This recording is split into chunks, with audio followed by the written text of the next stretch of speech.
এক গ্রামে নারায়ণ নামের এক কৃষক বাস করত।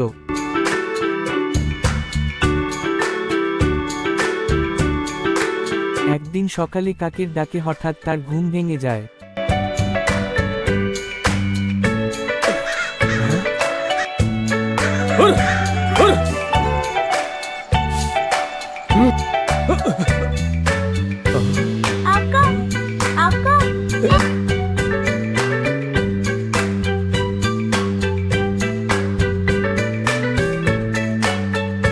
কে তুমি?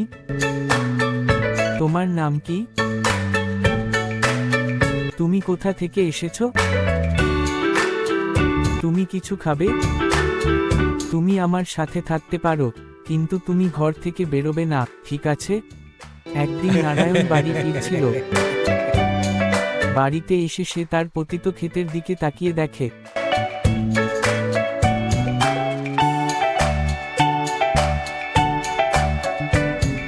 আর বলে সব শেষ হয়ে গেছে বিলবিলি।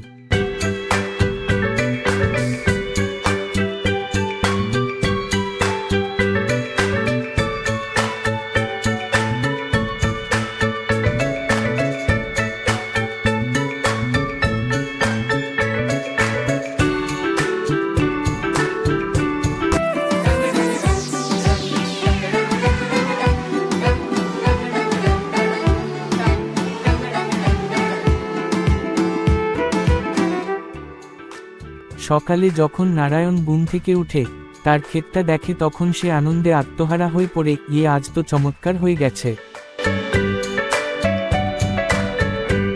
সেদিন সন্ধ্যায় নারায়ণের বাড়ির সামনে পাড়ার সকল লোকজন এসে জমা হয়। কালকে মধ্যরাতে আমরা তোমার ক্ষেতে এক অদ্ভুত আলো দেখতে পেয়েছি। আমাদের তোমার ওপর সন্দেহ হচ্ছে তুমি কোনো কালা জাদু করছো, এই জন্য আমরা তোমার ঘরের তদন্ত করব। মহাকাশ থেকে একটি বাহন নিচে নামে।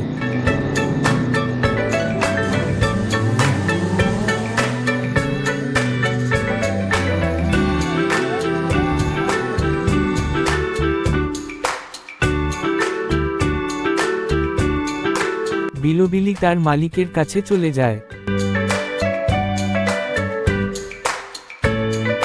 ও বিলবিলি, তুমি করেছো এই চমৎকার।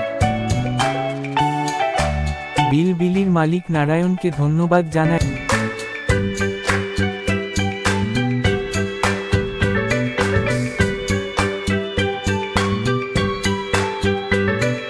এবং তার বাহনে করে বিলবিলিকে নিয়ে চলে যায়।